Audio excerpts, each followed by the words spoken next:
المصحف وهزموا በኖላዊ ወይሰራው አማጋ መሬቱ ኖላዊ ክርስቶስን ይዙታል ይጨብጡታል እረኛውን ይዙታል ተከታዮቹ ይበተናሉ ብሎ ተናግሯል። አናግር ያለውና ተጠፋላችሁ በዛሬው ብሎ ከተናገረ በኋላ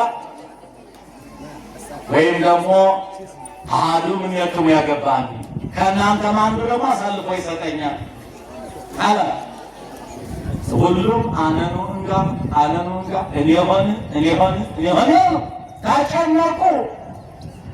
ይሁዳም ደግሞ እኔ ተለይቼ ብቀር ደግሞ ሊያውቅብኝ ነው አለና ተመሳጥሮ ከአይሁድ ጋር ብቻ የምፈልገውን ስጡኝ እንጂ አሳልፌ እሰጣቸዋለሁ። ሲይዝላችሁ እሱን ይመስል ዮሐንስ ወልደ ነጎድጓድ በመልክ የሚመስለው ስላለ እኔ ሂጄ እስምላችሁ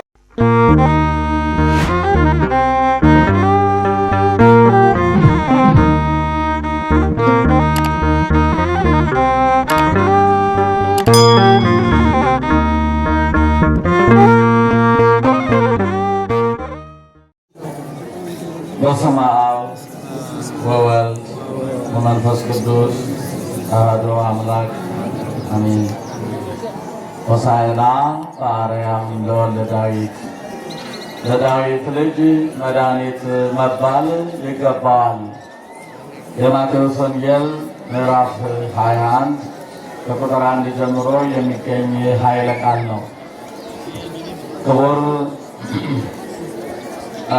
የኔታ ፍቅረ ማርያም የዚህ ታላቅ ቦታ የአራቱ ጉባኤያት ምክትል መምህር እንዲሁም ክቡር መምህር ዘላለም አሁንም የዚህ ታላቅ ቦታ ምክትል መምህራን በአጠቃላይ የኔታ ሊቀ ሊቃውንት ዕዝራ ሐዲስ ምክትል መምህራን ሊቃውንት ሌሎችም የድጓ መምህራን የአቋቋም መምህራን ትርጓሜ መምህራን ካህናት አባቶቻችን አይንተ እግዚአብሔር ወንድሞቻችን ዲያቆናት ልዑካነ ምስጢር የሰንበት ትምህርት ቤት መዘምራን ልጆቻችን በአጠቃላይ በዚህ የተገኛችሁ የክርስቶስ ቤተሰቦች በእውነት እንደ ፀሐይ ሙቃችሁና እንደ ጨረቃ ደምቃችሁ የምትታዩ የቤተ ክርስቲያን ሁለመናዋ የሆናችሁት የክርስቶስ ቤተሰቦች እንደምን አረፈዳችሁ? እንደምን አደራችሁ? እንደምን አረፈዳችሁ? እንግዲህ እች መድረክ ክቡር የኔታ ሊቀ ሊቃውንት ዕዝራ ሐዲስ እውቀት ከቤቱና ጋር የተሳካላቸው እንዲሁም ሀብተ አንብ ይላል መጽሐፈ መነኮሳት። ለሰው የሚሰጠው ብዙ ስጦታ አለና እንባ የሚመጣው ሀብተ አንብ የእንባ ሀብት የሚሰጠው ምን ይባላል መሰላችሁ? ከልብ ካለቀሱ ምን አይገድም ነው የሚባል። እንባ አይገድም። ፍቅረ እግዚአብሔር ከእግር እስከ ራስ ሲዋሃድ እንባ ይመጣል እና እንግዲህ ሀብተ አንብ ጭምር የእንባ ሀብት የተሰጣቸው ታላቁ መምህራችን የጎንደራችን አይን የሚባሉት የሁላችንም መመኪያ ያው በሱባኤ ላይ ናቸው። በረከታቸው ይድረሰን። እንግዲህ እዚህ መድረክ በሳቸው መድረክ ላይ ያው ትእዛዝ ለማክበር እሳቸው መጥተው ያስተምሩ እዚህ ጉባኤ የተወለድኩ ስለሆንኩ እኔም ያው መጥተው ያስተምሩ ብለውታል ስላሉኝ ምክትል ሊቃውንቱ ሞልቷል።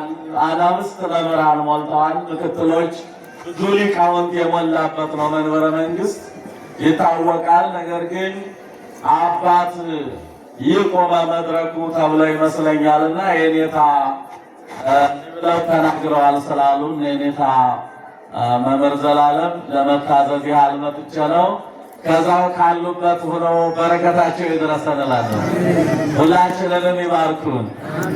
ሆሳዕና በአርያም ለወልደ ዳዊት ለዳዊት ልጅ ሆሳዕና መባል መድኃኒት መባል ይገባዋል የሚል ነው። ይህን ቃል በማቴዎስ ወንጌል ምዕራፍ 21 የምናገኘው ኃይለ ቃል ነው። እንግዲህ ዛሬው ዕለት በእውነት የተደራረበ በዓል የተደራረበ ክብር ያለበት መድኃኔ ዓለም የዓለም መድኃኒት ዓለምን ሥጋውን ቆርሶ ደሙን አፍስሶ ያዳነበት ዕለት እንዲሁም ደግሞ ለትሕትና ብሎ በኪሩቤል ትከሻ ላይ የሚቀመጠው ጌታ ኪሩቤል ከፊቱ ለመቆም ፊቱን ለማየት የሚጨነቁለት ወያንዘፈዝፉ ክነፊሆሙ እሱን ከማየታቸው የተነሳ ክንፈ ረድኤታቸው ወይም የረድኤት ክንፋቸው የሚንዘፈዘፍ የሚፈሩለት አምላክ በዓለም ዝቅና በጣም ወረድ ብላ በተናቀች እንስሳ ወይም አህያ ተጭኖ ትሕትናውን ያሳየበት ቀን ነውና የትሕትና ባለቤት ለሁላችንም ትሕትናውን ይስጠን። እንግዲህ በዓል ጌታችን መድኃኒታችን ኢየሱስ ክርስቶስ ከዕለተ ረቡዕ ጀምሮ ሐሙስ እስካሁን ድረስ ሲጓዝበት የሰነበተ በዓል ነው። ሆሳዕና ማለት ትርጉሙ መድኃኒት ማለት ነው። መድኃኒት የተባለ ማን ነው? ክርስቶስ ነው። መድኃኒት ብዙ መድኃኒት ቢኖርም ክርስቶስ ግን መድኃኒትነቱ ሥጋውን ቆርሶ ደሙን አፍሶ ዓለምን ያዳነ አምላክ ሆሳዕና ለዳዊት ልጅ በሥጋ ከዳዊት ወገን በሥጋ ለተወለደው ለሱ ሆሳዕና መድኃኒት መባል ይገባዋል የሚል ነው እና ጌታችን ኢየሱስ ክርስቶስ አስቀድሞ ሁለቱን ደቀ መዛሙርቱን ጴጥሮስንና ዮሐንስን ሁሉ ሀገረ ዘቅድሜክሙ ወደፊታችሁ ወዳለችው ሀገር ሂዱ አላቸው ይላል። እንግዲህ ከቢታንያ ተነስቶ ወደ ኢየሩሳሌም ቤተ መቅደስ ለመግባት ነው ጉዞ። ቤተ መቅደሱን ለመባረክ ትሕትናውን ለማሳየት ነው እና ሁሉ ዘቅድሜክሙ ወደፊታችሁ ወዳለችው መንደር ሂዱ። ሂዳችሁም ከዛ ቦታ ላይ ወትረክቡ እዋለ አድግ እድግተ ምስለ እዋላ ፍትሕዎሙ ወአምጽእዎሙ ሊተ አንዲት እናት አህያን ከውርንጫዋ ጋራ ወይም ከልጇ ጋራ ታገኛላችሁና ፍትሕዎሙ ወአምጽእዎሙ ሊተ ፈትታችሁ አምጡልኝ። ወለእመ ይቤሉክሙ ምንተ ትገብሩ ምን ታረጋላችሁ? ለምን ትፈልጓቸዋላችሁ አህዮቹን የሚላችሁ ቢኖር በሉ እግዚኦሙ ይፈቅዶሙ ጌታቸው ይፈልጋቸዋል በሉ። በተፈጥሮ የፈጠራቸው ጌታቸው ስለሆነ ስለዚህ ፈትታችሁ አምጡልኝ አለ። ምስጢሩ ዓለሙ ከማይሰራ ኃጢአት የተፈታበት ጊዜ ደረሰ።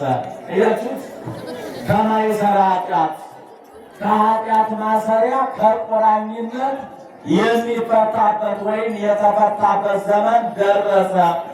ክርስቶስ እስኪመጣ ድረስ በአዳምና በሔዋን ምክንያት ዓለም በቁራኝነት ታስሮ ነበረ። አዳምና ሔዋን ከነ ልጆቻቸው በዲያብሎስ ዳኝነት በዲያብሎስ ቁራኝነት በሲኦል ውስጥ በግርፋት በፈተና ላይ ነበሩ። ስለዚህ ይህ ጌታ በአህያ ተጭኖ በትሕትና መጥቶ ቀጥሎ ደግሞ ግርፋት ሊመጣ ነው፣ ስቅላትን ሊመጣ ነው፣ ሥጋን መቁረስ ደምን ማፍሰስ ሊመጣ ነው። ስለዚህ ዝቅ ማለትን ትሕትናን ከዚህ ጀመረና ስለዚህ አምላካችን ከማይሰራ ኃጢአት የሚፈቱበት ጊዜ ደርሷል አለና ሁለቱን ደቀ መዛሙርቱን ልኮ ሰደዳቸው። ጴጥሮስና ዮሐንስ ሄደው እናቲቱን አህያ ከነ ግልገሏ ወይም ከነ ውርንጫዋ ፈትተው ሲወስዱ ማንም የተናገራቸው አልነበረም። ተመልሰው መጡ። ጌታችን መድኃኒታችን ኢየሱስ ክርስቶስ በኪሩቤል ትከሻ ላይ የሚቀመጠው ዙፋኑ ኪሩቤል የሚሸከሙት ዙፋን ነው። ኪሩቤል ማለት ጸወርተ መንበር ዙፋኑን የሚሸከሙ። ይህ ዙፋን ከየት እንደቆመ አይታወቅም። ያ ዙፋን ሰማይ ነው፣ ህዋ ነው። ህዋ ማለት ምንም መጨበጫ የሌለው ዝም ብሎ ያለ በቃሉ ብቻ የቆመ ሰማይ ነው። ከዛ ላይ ዙፋን ተቀምጧል። ለምን? ፍጡራን በሚያዩት መሰረት ነው። እኛ አይናችን የሚያርፍበት ፍጡራን ያለ ቦታ ስለማንቀመጥ ለእኛ ነው። መላእክትም ይሁኑ እኛ ሰዎችም እንሁን ያለ ቦታ አይናችን የሚያርፍበት ቦታ ከሌለ እንደሱ በባህሪው አዚ ዓለም ሆኖ ዓለምን ተቆጣጥሮ በመሃል እጁ ይዞ ማየት የምድርን ዳርቻዋን ጠፈር እስከ ጠፈር ድረስ ማየትም መጨበጥም የሚችል መለኮት ስለሆነ ፍጡር ግን ትንሽ አይኑ የሚያሳርፍበት ቦታ ስላለው ነገም በሞት ተጠርተን ስንሄድ ሦስቱን ሥላሴ በዙፋን ላይ ተቀምጠው ልናይ ነው። እግዚአብሔር ለማየት ያብቃንና። ምክንያቱም ምናየው ነገር መኖር ስላለበት እነዚህ ኪሩቤል የተባሉት አለቃቸው ኪሩብ ይባላል። ከነገደ ገብርኤል ተመርጠው ዙፋኑን ተሸክመው የሚቀመጡ ናቸው። እንግዲህ ቃል ከእግዚአብሔር ይወጣል ይላል። እንግዲህ ለአንድ ፍርድ ለመልካምም ይሁን ለክፉ አንድ ፍርድ በሚወጣበት ጊዜ እነዚህ አራቱ ኪሩቤል ይቀበላሉ። አራቱ ኪሩቤል ለሃያ አራት ደግሞ ካህናት አሉ። አለቃቸው ሱራፊ ይባላልና ሱራፊል የሚባሉ 24 የሰማይ ካህናት አሉና እነሱ ደግሞ ስራቸው ማይጠንት ነው፣ ማጠን ነው ማለት ነው። አሁን ዛሬ የሚያጥኑት ካህናት አባቶቻችን አጥነው በጽናው ሲያስተላልፉ ሄዶ ከነዚህ ካህናት ማይጠንት ነው የሚገባ። ይገርማቸዋል እኮ ውስተ ስያ ሱራፊ ለስዕለተነ ደዩ አደርግ አባ ጊዮርጊስ ሲናገር ምን ይላል? ማይጠንታችንን ወስደ ከሱራፌሉ ማይጠንት አስገባልን ነው የሚለው። ከዛ የእነዚህ ምድራውያን ካህናት በማይጠንት ያጠኑት ጢሱ ሂዶ ከሱራፌል ማይጠንት ይደርሳል። ሱራፌል ለክርስቶስ ያጥናሉ ማለት ነው፣ ወይም ክርስቶስ ያጥናሉ። ስለዚህ ቃል ከእግዚአብሔር ይወጣል፣ ኪሩቤል ይቀበሉታል። ኪሩቤል ለሱራፌል ይነግራሉ፣ ሱራፌል ለሚካኤልና ለገብርኤል፣ ሚካኤልና ገብርኤል ለነቢያት፣ ነቢያት ለሕዝቡ አለ። በዚህ ሰዓት ደግሞ ነጣቂዎችም አሉ። በዚህ ሰዓት እውነቱ ቃል ሲነገር ሰይጣናት ደግሞ ሰምተው ቃሉን ይነጥቁና ለነቢያት ሐሰት ይናገራሉ ይላል። የብሉይ ኪዳን ቅደም ተከተሉ ነው።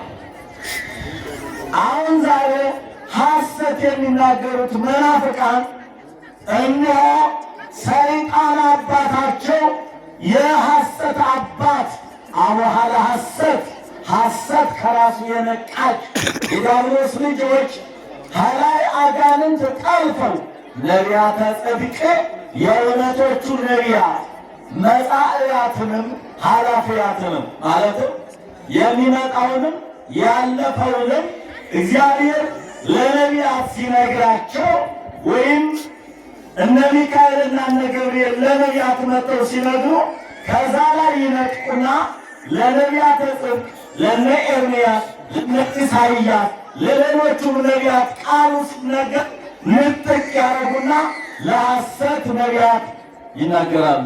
ለምሳሌ ትንቢተ ኤርምያስ 70 ዘመን ሙሉ ትማረካላችሁ አላቸው እስራኤልን። እግዚአብሔርን በድላችሁታልና 70 ዘመን ትማረካላችሁ ብሎ ሲያስተላልፍ ጳስኮር የሚባል አንድ ሐሰተኛ ተነሳና 2 ዓመት ብቻ ናት አለ። አያችሁት? ማን ስለነገረው ነው? ሰይጣን ስለነገረው ማለት ነው። ስለዚህ እምናየው ስላለን ነው ወደዛ ይልኩት። ስለዚህ ያ በኪሩቤል የሚቀመጠው አምላክ ወረደና ወደ ታች መጣ። በተናቀችው ሰው እንኳን አይገባም እንጂ ሰው ሲሰደብ አላዋቂ ነው አልተማረም ነው ለማለት ሰዎች እንኳን ሲጠቀሙ ገሪ አያ ማለት አውቆ ዝቅ አድርጎ ለማየት እኮ ነው። ጭራሽ አልተማረም አላወቀም ማለቱ አልበቃ ብሎ አውርዶ ዝቅ አድርጎ ለመናገር ሲፈልግ አያለው ገሌ አውርደው ይናገራሉ ማለት ነው።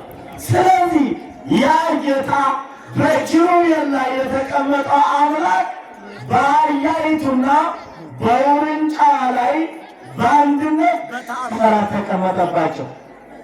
በሁለት አህያ ተቀምጦ መሄድ ይቻላል? አይቻልም። አይቻልም። በአንዱ መሄድ ይቻል ይሆናል። በሁለቱ በተአምራት በሁለቱም ተቀምጦ ይሄድ ነበረ። ከቢታንያ እስከ ኢየሩሳሌም ቤተ መቅደስ 16 ምዕራፍ ነው። ስንት ምዕራፍ ነው? ምንና 16 ምዕራፍ ነው። ይሄ ማለት በአሁኑ ኪሎ ሜትር ማለት ነው። ስለዚህ ያን በዛን ሰዓት ጌታችን መድኃኒታችን ኢየሱስ ክርስቶስ 16ቱን ሰዓት ምዕራፍ ማለት ነው በእግሩ ሄደው አህዮቹ እየተጎተቱ እየመጡ በአልባላው እየተከተሉ በእግሩ ግን 16ቱን ምዕራፍ ሄደው ለምን? ሰው እንደሆነ ለማጠየቅ ነው። ፍጹም ሰው ፍጹም አምላክ እንደሆነ። ከዛ በኋላ 14ቱን እንግዲህ በአህያይቱ በእናቲቱ አህያ ሂዶ ሲያበቃ 3 ጊዜ ቤተ መቅደሱን ዞሮ በውርንጫይቱ ወደ ቤተ መቅደሱ ገባ ይላል። ይህ ምስጢር ምንድን ነው? ምዕመናን ባጭሩ ጌታችን በአህያስ የመሄዱ ምስጢሩ ምንድን ነው ከተባለ አንደኛ ነግሬያቸዋለሁ፣ ስለ ትሕትና ነው። በልዕልና የነበረው አምላክ ራሱን ዝቅ አድርጎ የወደቁትን ለማንሳት መምጣቱን ሲያመለክት፣ ዋናው ምክንያት ግን በብሉይ ኪዳን ዘመን አባቶቹ ነቢያት ይላል ታሪኩ። እንግዲህ አባቶቹ ነቢያት ምን ያደርጉ ነበረ? ዘመኑ ዘመነ ሰላም፣ ዘመነ ፍቅር፣ ዘመነ ትሕትና የሆነ እንደሆነ ምን ያደርጋሉ? ነጭ ይለብሳሉ፣ ነጭ ይጠመጥማሉ፣ ነጭ መነሳንስ ይይዛሉ፣ ነጭ ዘንግ ይይዛሉ።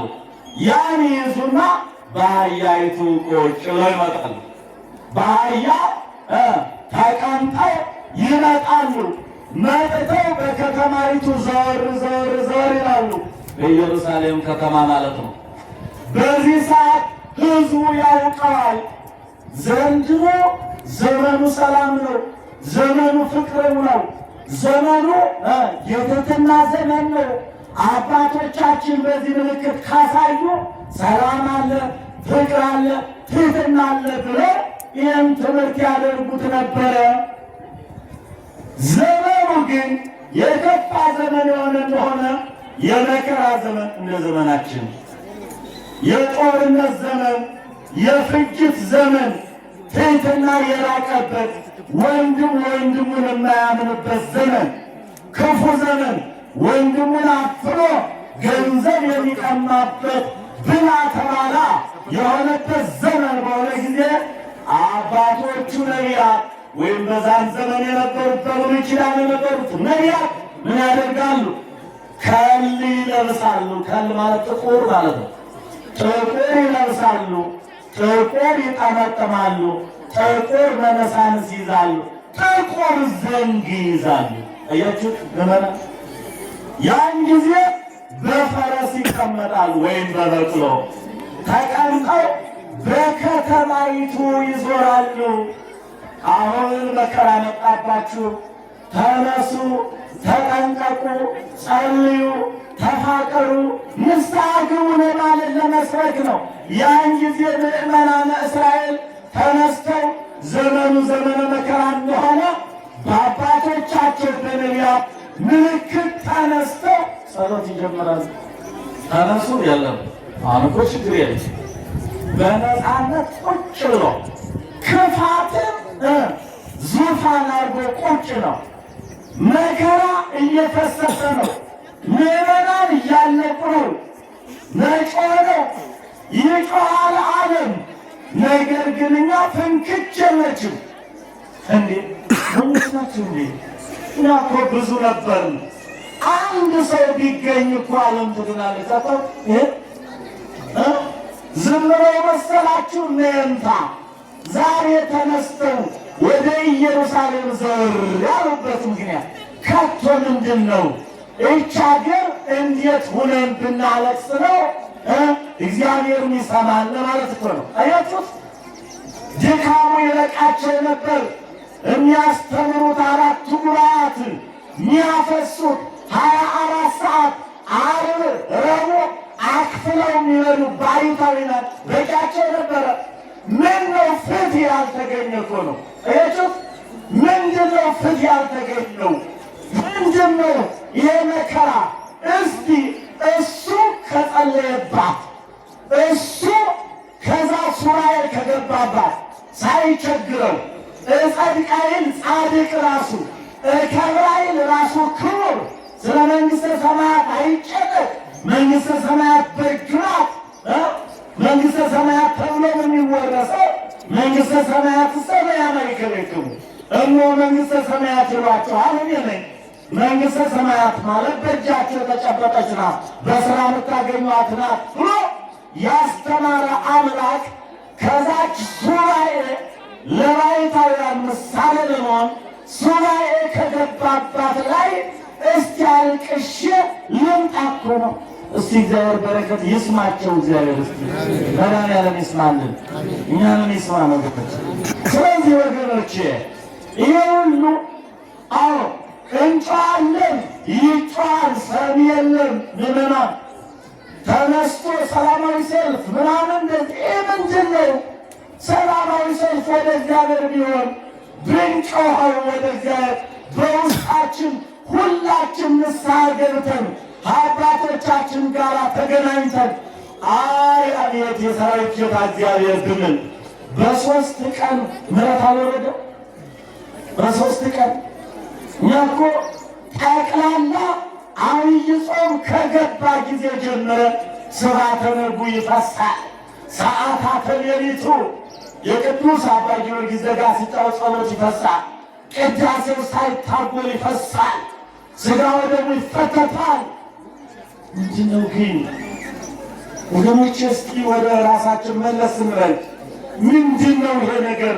መቼ ነው እንደው በቃ የሮሮ የልቅሶ የጩኸት ነገር ማንሰማበት ጊዜ አይናፍቃችሁም? አያስጨንቃችሁም? እንደውንማ እኮ ሞቱም ተለመደ። ድሮኛ በመቃብር አልፎ ለመሄድ የሞተ ሰው አስከሬን ለማየት እንጨነቅ አልነበረም?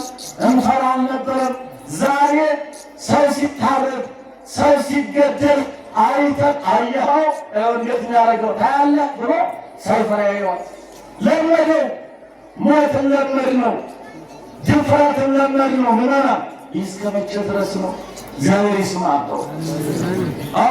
እና በዛን ሰዓት ከል ለብሰው ከል ጠምጥመው ማለት ጥቁር ጠምጥመው ጥቁር ለብሰው ጥቁር መነሳንስ ወይም ጭራ ይዘው ጥቁር ዘንግ ይዘው በፈረስና ወይም በበቅሎ ተቀምጠው ከተማይቱን ሲዞራ ሁሉ ምን ያደርግ ነበር? ንስሐ ይገባ ነበር። እኛ መቼ ነው ንስሐ የምንገባው? መቼም ወደ እግዚአብሔር የምንጮኸው ልቡናችንን እግዚአብሔር ይመልሰው አምላካችን። ወደ ምስጢሩ ስንገባ በአህያ የተቀመጠ ይላሉ ሊቃውንቶቻችን። አባቶቻችን በአህያ ላይ ተቀምጦ መሄዱ የኛ ጌታ ኢየሱስ ክርስቶስ አሉ በተርጉማኑ ሊቃውንቶቻችን። በአህያ የተቀመጠ ይላሉ ሩጦ አያመልጥም አሉ፣ አሳዶም አይዝም። እዩት፣ በአህያ የተቀመጠ ሰው ሩጦ ላምልጥም ቢልም አህያውን ያልትሮጣለች። ፈረስ በቅሎ ቢሆን ነው እንጂ ደግሞ ሀሳብ ይዤ ደርሼ ይዛለሁ ቢል አይችልም አለ። ስለዚህ ምስጢሩ ምንድን ነው? ብትፈልጉኝ አልታጣም፣ ካልፈለጋችሁኝ ግን አልገኝም ማለት ነው። በፈረስና በሰረገላ መታየቱ ደግሞ ምንድነው ከተባለ በአህያ መቀመጡ የፈረስና ሰረገላው የችግር ጊዜ ነበረ። ሰዎች በፈረስ በሰረገላ ሆነው ይዋጉ ነበር። 10 ነገድና 2 ነገድ ምን አለ? አጠፍ ሰረገላ እምኤፍሬም ወአፍራሰ እምይሁዳ ይላል ዘካርያስ ነው የሚናገር። እንግዲህ በኋላ በፈረስና በሰረገላ ሆኖ የሚገጥም ጦርነት የሚገጥም ሰው አይኖርም፣ በእኔ ሰላም ይፈጠራል። ዛሬ እሱ አይደለም የሚመራ እነሱም እኮ አልተቀበሉትም። ያን ጊዜ ይህን ምልክት የሰጣቸው ቤተ አይሁድ አልተቀበሉትም። ማን የተቀበለው? እኛ ነን የተቀበልነው። ግን አልመሰልነው። ስሙን ይዘነዋል፣ ክርስቲያን ነን፣ የተዋሕዶ ልጆች ነን። ነገር ግን አልተገበርነውም፣ ፍቅሩንም አልለበስነውም። ምእመናን እነሱ አልተቀበሉትም ያን ጊዜ፣ እኛ ግን ተቀብለነዋል። ራሱን መስክሮልን ነበር። እለንዘ ይሬእዩኒ አዎ ያአምኑኒ አዎ። ቶማስም እኮ ነው ሲነግረው፣ ቶማስ ጎኑን ካልዳሰስኩ ወይም ደግሞ የተቸነከረ እጆቹን እግሮቹን ዳስሼ ካላየው የተወጋውን ጎኑን ካላየው አላምንም ብሎ ነበር አይደል ቶማስ። ክርስቶስ ተነሳ ሲሉት እንደጨ ስለነበረ ካልዳሰስኩት ካላየሁት አላምንም ብሎ በድፍረት እጁን ሰደድ አድርጎ ጎኑን ቢነካው እጁ ተቃጠለ ይላል ቶማስ ማለት ነው። ምን አለው? እስመ ርኢከኒ አመንከኒ አለ። ብታየኝ ብያ አመንክ። ቶማስ አንተ ስላየኸኝ ነው ያመንከኝ፣ አይተህ ነው። ብፁዓን አለ እለንዘ ይሬእዩኒ ያአምኑኒ። ብፁዓን ደጎቹ ኢትዮጵያውያን ከሀገራቸው ሳልሰቀል ከሀገራቸው በአህያ ውርንጫ ሳልሄድ ተአምራት ሳላሳያቸው ነቢያት በሰበኩት ሐዋርያት ባስተማሩት ሰለስቱ ምዕት ባጸኑት ሃይማኖት አመኑኝ። ኢትዮጵያውያን ሳያዩኝ አመኑኝ። አንተ ግን አይተህ ዳሰህ ነው ያመን። እንዲህ ተብለን የተመሰገነው ኢትዮጵያ እሱን የተከተል እነሱ ማሰቀሉት እኮ ልንቀጥል ነው። አሁን ዛሬ ምን ያደርጉ ነበር ሕዝበ እስራኤል? ሰሌን ቆርጦ ያነጠፋለ፣ ዘንባባ ያነጠፋለ፣ ተምር የሚባል ያነጠፋለ፣ ልብስ ያነጠፋለ። እለቱም ልብስ እንኳን አንተ ነው እንኳን አንተ የተቀመጥክባት አህያ እንኳን የከበረች ናት። እለቱም አንተ በኪሩቤል የምትቀመጠው ጌታ እንኳን አንተ የተቀመጥክባት አህያ የከበረች ናት ብሎ በአህያ ተጭኖ ሲሄድ ልብሳቸውን ጎዘጎዙለት፣ ሰሌኑን ጎዘጎዙለት፣ ተምሩን ጎዘጎዙለት፣ አከበሩት ይላል። ዓርብ እጃቸውን አንስተው ሰቀሉት። ዛሬ አይደል ተሰቀለኝ ጌታ።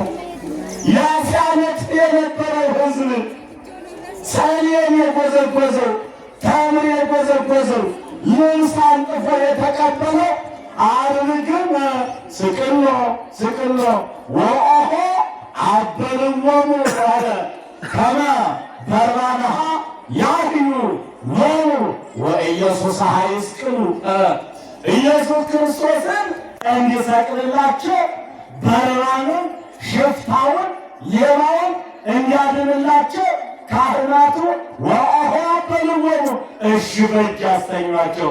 ዛሬ የጎዘጎዙለት ዓርብ ዕለት እጃቸውን አንስተው ይሰቀላሉት ማለት እነሱ አልተቀበሉትም። የተቀበልነው ግን እኛ ነን። የተከበራችሁና የተወደዳችሁ የክርስቶስ ቤተሰቦች ይሄን ያህል ተብሎ አሁን እኮ ምዕመናን እኛ አልመሰለንም። አካባቢያችን እቺ ብቻ ሰላም ስለሆነች እንጂ ዓለም ብዙ የተጨነቀበት ነገር አለ። እንዲህ እንዘልቀዋለን ምዕመናን? እስቲ ያስቡበት ምዕመናን። እንዲህ ብለን እንዘልቀዋለን ብላችሁ ታስባላችሁ? እስቲ ካሁን ጀምረን ቃል ግባ ምዕመናን፣ በአንድ አይነት ምዕመናን ንስሐ እንገባለን በሉ እስቲ በሉ እንጂ ንስሐ እንገባለን። ከአባቶቻችን ጋር እንገናኛለን። እግዚአብሔር እንለምናለን። እግዚአብሔር ኢትዮጵያን ይቅር ይበላት። ወገኖች ታዲያ ይህ ጌታ ንጉሥሽ በአህያና በውርንጫ ተጭኖ ይመጣል እያሉ እነ ኢሳይያስ እነ ዘካርያስን ይህን ይናገሩ ነበርና የሰራዊት ጌታ እግዚአብሔር ወደ ቤተ መቅደሱ ገብቶ በቤተ መቅደሱ የነበሩትን ሁሉ በሉ ወግዱ፣ ቤቴ የጸሎት ቤት ነው፣ እናንተ የወንበዴ ጋሻና የቀመኛ ዋሻ አታድርጉት፣ በቤተ መቅደስ ምስጋና ብቻ ነው ብሎ በዚህ ዕለት ሆሳዕና ዑደተ ሆሳዕና ሆሳዕና መድኃኒት የተባለው ጌታ ኢየሱስ ክርስቶስ በአህያና በውርንጫ ሆኖ ወደ ቤተ መቅደስ የገባበት ትሕትናውን ያሳየበት ቀን ነውና ከርሞ በሕይወትና በሰላም ያደርሰን። እንግዲህ ምዕመናን በዛሬው ዕለት ታዲያ ጌታችን ተነግሮለት ስለነበረ አሁንም ተሰቅሎ ነው የሚያድነን። ዛሬ ዓለም በሥጋውና በደሙ የዳነበት ቀን ነው። ክብር ምስጋና ይግባው ለአምላካችን። ብዙ ቆራቢ ነበር፣ ብዙ ሥጋውን ደሙን እየተቀበለ አይተናል። ከንጽሕና ከቅድስና ጋር ያደርግልን። እጅግ በጣም ደስ ይላል። እስካሁን ድረስ የቆየነው ምዕመናን ቅዱስ ሥጋውን ክቡር ደሙን በመቀበል ላይ ነው። ደስ ይለናል። በጣም እንኮራለን ወገኖቻችን።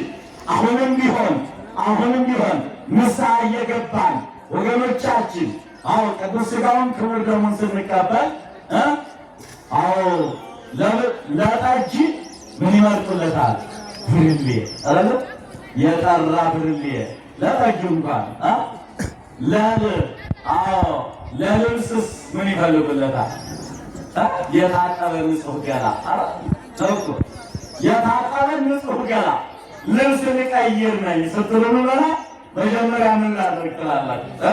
መጀመሪያ ሻወር ልግባ ለምትሉ ወደ ሻወር ገብቼ ታጥቤ ሳበቃ ይህንን አዲስ ልብስ ለብሳለሁ ብላችሁ ለአዲሱ ልብስ እንኳን ምን ያደረጋችሁለት ነው? ሰውነታችሁን እያነጻችሁለታል። ለሥጋ መለኮት ለደመ መለኮት መቀመጫ ምን ያስፈልጋል? ንስሐ ያስፈልጋል። ንጹሕ ልቡና አሚሃ ያነቅሆ ለህሊና እኮ ነው የሚለው። ለምን ምስጋና በንጹሕ ህሊና ሆኖ ለተቀበለ አለ ያነቃቃዋል። መንፈስ ቅዱስ እንዲያድርበት ያደርጋል ሰውነቱ ነው የሚለው። ወገኖች የተጣላን ታርቀን ተነቃልቀን ሁላችንም እንዲህ ከሆነ ምሕረት ይመጣል እኮ ይሰማል። በሦስት ቀን የሰማችው ንጉሡ አልጋው ወረደ። ነነዌን እናስታውሳል። ስልምናሶ ያው የአሕዛብ ንጉሥ ከዙፋኑ ወርዶ የክብር ልብሱን ጥሎ አመድ ነስንሶ ትቢያ ለብሶ ከል ለብሶ ታጥቆ ተንበርክኮ 3 ቀን የአሕዛብ ንጉሥ የሰናክሬም አባት እኮ ነው ወገኖቼ። በዛም ሰዓት ጥጃ እንዳይጠባ እናቶች እንዳያጠቡ አሁን ይህን ብንተገብረው እኛስ ምንድን ነው? 3 ቀን አሁን እኛስ ኢትዮጵያውያን ተናግረን ስናበቃ አንድ ላይ በቃ ጥጆቻችን አይጡ፣ ሕፃናቱ አይጡ፣ እኛም 3 ቀን አንበላም ብለን እስቲ ለጥ እንበል። እግዚአብሔር እንደው በእውነት ያመሰገነን በወንጌሉ ወድሶ አመስግኖ አመኑኝ አለ። ለእኛ ፊት አይሰጠን እንደሆነ እግዚአብሔር አይሰጠንም? ይሰጠናል እኮ። ይህን ማድረግ ምንድን ያስጨነቀን? ምን ይመራራትን ይሆን? ደግሞ እንግዲህ ምህላው እንዳይደረግ ጸሎት እንዳይደረግ የሚገለግል ምን ነገር ይኖር ይሆን? እንጃ። ደግሞ እሱ እግዚአብሔር ደግሞ እሱን መፍትሄ ይስጠው መድኃኒዓለም። እንግዲህ ሌላ ምንድን ነው ይችላል? ዛሬ ወገኖቼ መድኃኒዓለም ክርስቶስ ይህን ካደረገ በኋላ አሁን ወደ ስቅለቱ ነው። ወደ ስቅለቱ እንምጣና ትንሽ ብለን እንጠቅል ምዕመናን። አሁን የእኛ ጌታ ኢየሱስ ክርስቶስ ወደ ቀራንዮ ነው ያመራው። በማቴዎስ ወንጌል ምዕራፍ 26 ምን አለ? አዎ ነገ ወደ ኢየሩሳሌም እንሄዳለን። የዘመነ ሐውር ኢየሩሳሌም፣ ወደ ኢየሩሳሌም ነገ እንሄዳለን አለ። ወየሕዝብ ወደ ባለመሪያው ዛሬ ያነጠፈልኝ ሕዝብ፣ ዛሬ ሰሌን የጎዘጎዘልኝ ሕዝብ፣ ዛሬ ተምር የዘረጋልኝ ሕዝብ ምንጣፍ እንኳን ለኔ ለአህያይቱ አዎ ባዶ እግሯ መሄድ አይገባትም ብሎ ልብስ ያነጠፈልኝ ሕዝብ ነገ ሊያሰቅለኝ እጁን የሚያወጣበት ጊዜ ደረሰ አለ። ወየሕዝብ ወደ ባለመሪያው እነሆ የሰው ልጅ እኔን ይይዙኛል አለ። ወይሰቅሉኛል አለ። ወይትነሣ በሣልስት ዕለት ግን በሦስተኛው ቀን ግን ያደርጋል አለ።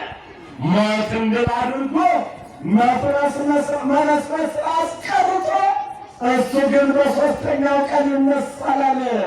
በዚህ ሰዓት ጉዞ ተጀመረ። እንግዲህ ወገኖቼ ቀድመው ተናግረው ነበረ። እነ ኢሳይያስ እነ ሙሴ ይናገሩለት ነበር። ለዚህች ዕለት ይናገሩ ነበረ። ሙሴ እጁን ዘርግቶ ታየ። በኦሪት ዘጸአት ምዕራፍ 17 ላይ እጁን ዘርግቶ አማሌቃውያንን አሕዛብን በእጁ መስቀልነት ያባረራቸው ነበር። የክርስቶስ ምሳሌ ተራዳው የመስቀል አምሳል ነበረ። እነሆ በበትሩም ደግሞ ኤርትራን ከፈላት። በትሯ የመስቀል የዛሬ ዕለት ነበረች። ነሣ ሙሴ በትረ ይላል ቅዱስ ያሬድ ጸለየ ወአማይተረ ካለ በኋላ ውእቱ ባሪያ መስቀል። እነሆ የእኛ ጌታ በሙሴ መስቀሉን ያሳየው ነበረ። እነሆ በያዕቆብም እጅ እጁን አስተላልፎ የመስቀል ምልክት ያዕቆብ አድርጎ ነበረ።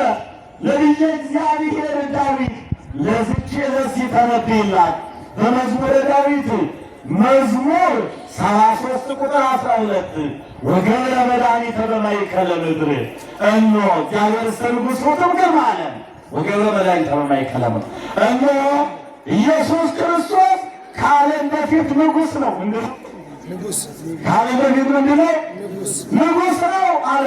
ወገብረ መድኃኒተ በማእከለ ምድር የምድር እምብርት በሆነችው በኢየሩሳሌም አለ መድኃኒትን ያደርጋል፣ ይሰቀላል፣ ሥጋውን ይቆርሳል፣ ደሙን ያፈሳል ብሎ መዝሙረኛው እንደተናገረው ተቀብሎ ኢሳይያስ የዛሬውን መከራ መሰጠረው አለ። 6666 ግርፋትን ዛሬ ተቀብሎ መልኩ እንደሚለወጥ ኢሳይያስ በ53ኛው ምዕራፍ ስለዚች ቀን ይናገር ነበረ። እንዲህ እያለ ወአልቦ ራእይ መልክ የለውም ወኢትርሲት ወይም ሽልማት ማለት የተኳለ የተቀባ መልክ ሥጋዊ መልክ የለውም አለ። ወርኢናሁ አልቦቱ ራእይ መልክ የለውም ወአልቦ ላህይ ላህይም የለውም አለ። ለምን ሲባል ያ ጌታ 6666 ጅራፍ ሲወርድበት ሥጋው አልቆ አጥንቱ ብቻ ዛሬ በዛሬው ዕለት እንደሚቀር ኢሳይያስ በ53ኛው ምዕራፍ ላይ እነሆ ሲናገር ወቱሰ ነሳለ ወራእዩኒ አዎ ምኑን ባለሰባል በሰዎች ዘንድ መልኩ የተናቀ ሆነ። ያ መልኩ ኢየሩሳሌም ምንላ ነበረ። በአህያና በውርንጫ ተጭኖ ሲሄድ መልኩ የፀሐይን ብርሃን በዘበዛት ይላል። አያችሁ፣ የፀሐይን ብርሃን እየበዘበዛ መኞቱ ማነው ይህ ሲሉት የነበረ ያ መልክ በግርፋት እንደሚጠቁር በግርፋት ጨለማ እንደሚመስል ነቢየ እግዚአብሔር ኢሳይያስ ሲናገር ዋለው ራእይ መልክ የለውም፣ ገርፈው ደሙን አፍሰው አጥንቱን ብቻ አስቀርተው መልኩ እንዳይታይ ያደርጉታል ብሎ የተናገረው ነገር ደረሰ። በዛሬው ዕለት ወገኖቼ የእኛ ጌታ ከዚህ በኋላ ተጓዘ ወደ ቀራንዮ። የተነገረለት ከዚህ በኋላ ነው። ቤተ አይሁድ ይፈልጉት ነበረ፣ ድዊ በመፈወሱ ሙታንን በማስነሳቱ ርስ አበርክቶ በማብላቱ። ኃጢአቱ ነበር የእኛ ጌታ፣ ኃጢአቱ ነው። ለባህሪው ምን ይስማማዋል? ለእሱ ባህሪ ኃጢአት ያስማማው። ዓለም እኮ ኃጢአት ስትሰራላት መልካም አሜን ብላ ትቀበላለች። በጎ ብትሰራም ደግሞ ታመዛ። አሁንማ ዛሬ እኮ ራሱ ጽድቅ መስራት እኮ ማስመሰል ተብሎ ተወሰደ እኮ። አያቱ ጽድቅ መስራት ዛሬ ራሱ ተመጻዳቂ ፈሪሳዊ በቃ ጽድቅ መስራት እውነት መመስከር በየትኛውም አደባባይ ላይ ለስርቆት ካስተባበልክ አትኖርም። ራሱ በቢሮ ውስጥም እኮ ስትስማማ ተስማምተን ወድቆ ይመጣል። ሁል በእውነት ነቢየ እግዚአብሔር ስለዚች ዘመን የተናገረው ነገር ደረሰ።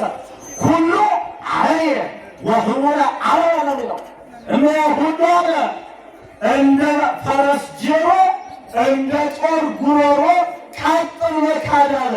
የፈረስ ጆሮ አንድ ነገር ሳይቀጥ እንዲል የጦር ጉሮሮ ደግሞ ቀጥ ያለ ሆነ። ሰው በኃጢአት ቀጥ ያለ የማይመለስ ዘንበል የማይል ሆነ አለ። አልደረሰም? ደርሷል። የእኛ ዘመን ነው ይሄ። ታዲያ የእኛ ጌታ አምላካችን እግዚአብሔር ተጓዘ። አዎ የሚመሰክሩት ሁሉ የሚመሰክሩት አጡ። ምን ተባለ በመጨረሻ? ሁለት መስካሪዎች በማቴዎስ ወንጌል 26 ቀረቡና ሚሉት ቢያጡ ይህን ሰዋቱ ቤተ መቅደሱን አፍርሼ በሦስተኛው ቀን እሰራዋለሁ ሲል ሰምተናል አሉ። ኃጢአቱ ምንድን ነው? ቤተ መቅደስን አፍርሼ በሦስተኛው ቀን እሰራዋለሁ ሲል ሰማነው አሉ። ዮሐንስ 2 አለ። ይሄ ማለት ጌታችን ኢየሱስ ክርስቶስ ምን አላቸው? ቤተ መቅደስ ሰውነቴን ግደሉት። ቤተ መቅደስ ይለዋል ሰውነቱን። መቅደስ ትታነጽ እስከ ክርስቶስ ወንዝ ትመዘበር ይላል ዳንኤል። እና ቤተ መቅደስ የተባለውን ሰውነቴን ትፈልጉታላችሁ፣ ግደሉ፣ በሦስተኛው ቀን ግን እሰራዋለሁ ማለት አስነሳዋለሁ። እንኳን ለእኔ ለራሴ ለእናንተ ትንሣኤ አውጃለሁ አላቸው። እነሱ ግን ሳይተረጉሙት ነው አሉ። አይ ቤተ መቅደስና ዝንቱ ቤተ መቅደስ ተሐንጸ በ46 ዓመት። ይህ ቤተ መቅደስ የተሰራው 46 ዘመን ፈይቶ ነው። አንተስ በጎ በሦስት ቀን ትሰራለህ እንዲህ አሉ። ወውእቱ ሰይቤሎሙ በእንተ ቤተ ሥጋው። እሱ ግን ስለ ቤተ መቅደስ ሰውነቱ ነገራቸው። በአጠቃላይ ምክንያት ጠፋ። ጀነቱ ሰኞ መከሩ፣ ማክሰኞ መከሩ፣ ረቡዕ ምክራቸውን አጸኑ፣ ሐሙስ ሊሰቅሉ ተዘጋጁ። ሐሙስ የቂጣ በዓላቸው ወይም ፋሲካ ነበረ። ከግብፅ የወጡበትን የሚያስታውሱበት ዕለት ነበረ። አይ ከመ ኢይታወኩ ሕዝቡ እንዳይታወኩ ምን በማለት አይሁድ እንሰቅላለን ክርስቶስን እንሰቅለዋለን ሲሉ ሕዝቡ ደግሞ አናሰቅልም ግብ ግብ እንዳይመጣ አሁን የሚቆም ይኖር ይሆን? አይዛብ አንዱን መምህር ነጥቆ ቢወስደው ዛሬ የሚጮህ ይኖር ይሆን? አለ ህዝብ የለም፣ አይመስለኝም። የለም እግዚአብሔር ይሁን ብቻ። በአሁኑ ሰዓት ጆሮ ዳባ ለመስጠት ለቤተ መቅደሱም ተቆርቋሪዎች እናንተ ናችሁ። ቤተ መቅደሱንም የሰራችሁት እናንተ ናችሁ። ተገልጋዮቹም እናንተ ናችሁ። ተዋግታችሁም ሆነ ተሟግታችሁ ቤተ ክርስቲያናችሁን ትጠብቃላችሁ፣ ሊቃውንቶቻችሁን ትጠብቃላችሁ የምትባሉትም እናንተ ናችሁ። ግን አሁን ያስፈራል። ምዕመናን ተው፣ ተቆጣጠሩ ሁሉም ነገር። እግዚአብሔር ከእናንተ ጋር ይሁን። በዚህ ሰዓት ከመካከል የነበረው ይሁዳ 33 ዓመት ከ3 ወር አብሮ ከሱ ጋር ተቀምጦ ንስሐውን ተቀብሎ ሙዳየ ምጽዋት ላይ ሹሞ የገንዘብ ፍቅር ካለብህ እዚሁ ላይ ከትርፍራፊው እየተጠቀምክ ተቀመጥ አለው። በመጨረሻ በ30 ብር ሸጠው። ሐሙስ ዕለት ማርያም እንተ ዕፍረት የምትባል ሴት ኃጢአተኛ ነበረች በዚህ ዓለም። ነገር ግን ከዕለታት አንድ ቀን የሰውነቷን ደም ግባት በረጅም መስተዋት አድርጋ አካሏን ገልጣ ብታይ እንደ ፀሐይ ያበራ ነበረ። ምን ያረጋል? መፍረስ መበስበስ አለ አይደለም? የዚያማ ተሃድገለኪ ኃጢአትኪ ተሃድገለከ ኃጢአትከ፣ ኃጢአትህ ቀረልህ፣ ኃጢአትሽ ቀረልሽ እያለ ሳያከብድ ሸክምን እያቀለለ የሚምር ጌታ መጥቶ የለም። አሁን አልጠቀምበትም ያለችና በራ ሂዳ የ300 ብር ሽቶ ገዝታ ሀድመር ከሚባል ሰው ይዛ ገሰገሰች። አዎ አገኘችው። ዛሬ ዘማዎች ኃጢአት መጨመር እንጂ ይህን ኃጢአት በቃይ ብለው አይተውትም። ዓለም መልከ መልካሙን እየመረጡ ተብሎ ይቀጡታል። ምን ያደርግ ነው? ሊስብ ነው። ለኃጢአት ምክንያት እንዲሆን መብል መጠጡ እንዲበላ እንዲጠጣ፣ መልክን በማየት ደም ግባትን በማየት ወጣቶች ሴቶችን በማየት መጠጡ እንዲጠጣ መብሉ እንዲበላ እንዲሆነን ነው። ታዲያ እግዚአብሔር ቀና ብሎ የሚያየን ወገኔ እንዴት ሆነን ነው? ከእሱ ፊት እንዴት አድርጎ ነው ቀና ብሎ ሊያየን የሚችል? ስራችን አይደለም። ታዲያ አመለጠች፣ እየበረረች ሄደች። ሄዳ ከእግሩ ላይ የ300 ብሩን ሽቶ ከሰከሰችበት ይላል። በጠጉሯ ከእግር እስከ ራሱ ድረስ አራሰችው። እንዴት እቺ ኃጢአተኛ ሴት እንዴት እሱ ንጹሕ ባህሪ ትነካዋለች? እንዴት እስታገሳት? እንዲህ ሰው ለካ ይንቅም እንዲህ ቸር ነው እስኪባል ራሱ ወቃች። እስኪ ምንሰሽ ቀዳለው እስኪ ሌላውስ በ3 ሰዓት ቴያትር ይዘማን በዛሬ ዕለት አይደለም በ3 ሰዓት ጸሎት የገባባት ገነት እኛ ዛሬ ኃጢአትን ጨምረን ሰርተን ስናበቃ ክምር ያህል ሆኖ ሲታየን ይህንማ ለቄስ ብንነግራቸው ቀኖናውን ድንጋይ ያህል ያደርጉታል። ስለዚህ ከመሄድ ይልቅ ዝም ብሎ መቅረት አለ። ወገኔ ካህናት የማያፈርሱት ተራራ የለም። ወገኔ ዘአሰርክሙ በምድር ይከውን ሱረ በሰማያት ወዘፈጣይክሙ በምድር ይከውን ፍትሐ በሰማይ። በሰማይ በምድር ያሰራችሁት የታሰረ የመታችሁት የተመታ ነው ተብሏል። ምዕመናን ከዚህ በኋላ ነው እቺ ሴት አለ ዘመጠነት እፍረታ አይበለት ዛቲ ቤሲ። ይቺ ሴት እኮ ይህንን ሽቱ በከንቱ አበላሸች አለ። አሁን እሱ እንግዲህ ምን ያገኝ ነበር መሰላት? ባጭሩ 300 ከመቶ 10 ያገኝ ነበር። ከ300 ስንት ያገኛል? 30 ብር ያገኝ። አቶ ዘያጽሕቅ ወለደያን አላ እስመ ሰራቂ ውእቱ ወያዕቅብ አስከሬነ ቀንጠረ ዘሙዳየ ምጽዋት። እሱስ ነዳያን አሳዝነውት አይደለም፣ ነገር ግን አስከሬነ ቀንጠራ ማለት ሙዳየ ምጽዋት ጠባቂ ስለነበረ ከሙዳየ ምጽዋቱ ከገባው 300 ብር 30 ብር ነበረው። በ30 ብር ቀንቶ ነው። ከዚህ በኋላ ሐሙስ ዕለት ማዕዱን ባረከ። ያልቀነበረውን ዳቦ አንስቶ ባረከው፣ ፈተተው። ዝውቱ ሥጋዬ ወዝውቱ ደምየ እንክሙ ብሉ ኑ፣ ነገ በዕለተ ዓርብ የሚቆረሰው ሥጋዬ የሚፈሰው ደሜ ይህ ነው ብሎ ባርኮ ከሰጣቸው በኋላ በዛቲ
አቤቱ ስብናድን ከፍ አድርጋቸው በአንድ ልጅ በጌታችን በመድኃኒታችን በአምላካችን በኢየሱስ ክርስቶስ በክቡር ደሙ ያጃት የሰላም ጋር ቅድስት ቤተ ክርስቲያንን ጠብቃት። ለነገሥታትና ለመኳንንት ለንጹሕ ወገንና ቅዱስ ለሆነት ማደሪያ ትሆን ዘንድ የጠራት በዚህች ቅድስት ቤተ ክርስቲያን መጥታችሁ ተሰብስባችሁ የጸለያችሁ የጌታችን የአምላካችን የመድኃኒታችን የኢየሱስ ክርስቶስ ቅዱስ ሥጋውን ክቡር ደሙን የተቀበላችሁ በማወቅ ወይም ባለማወቅ የሰራችሁትን ኃጢአታችሁን ይቅር ይበላችሁ። ሥጋ መለኮት ስለሚባል ሥጋው የሕግና የሥርዓት ደም ስለሚሆን ደግሞ የአሸናፊ የእግዚአብሔር ልጅ በድንጋሌ ሥጋ በድንጋሌ ነፍስ ትምተምትም የምትሆን የእመቤታችን የቅድስት ድንግል ማርያም ባለፈው ይቅር ይበላችሁ፣ ለሚመጣ ይጠብቃችሁ። ጌታችንና አምላካችን መድኃኒታችን ኢየሱስ ክርስቶስ የካህናት አለቃ ኃጢአትን የሚያስተሰርይ ንስሐን የሚቀበል አባቶቻችን ለሐዋርያት ሥልጣነ ክህነትን የሰጠን በክቡር ደሙ ቤተ ክርስቲያን የዋጀ ከልጅነት እስከ እውቀት የሰራችሁትን ኃጢአታችሁን ይቅር ይበላችሁ። አባቶች ካህናት፣ ወንድሞች ዲያቆናት፣ ከዚህ የተሰበሰባችሁ ወንዶችም ሴቶችም ሕፃናትን ጭምር በየስማችሁ የተፈታችሁ ንጹሐን ሁኑ። እኔንም እናንተን ለመንግሥተ ሰማያት የበቃን የተዘጋጀን ያደርገን ዘንድ 12 ጊዜ እግዚኦ መሐረነ ክርስቶስ ብለን እንለምነው።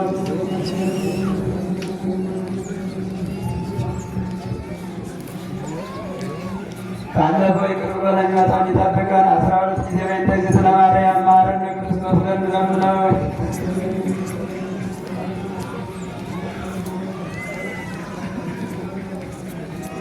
አቤቱ ጌታዬ ኢየሱስ ክርስቶስ ሆይ የእኔንም የወገኖችንም ኃጢአት ይቅር በል። የማይሠራ ኃጢአት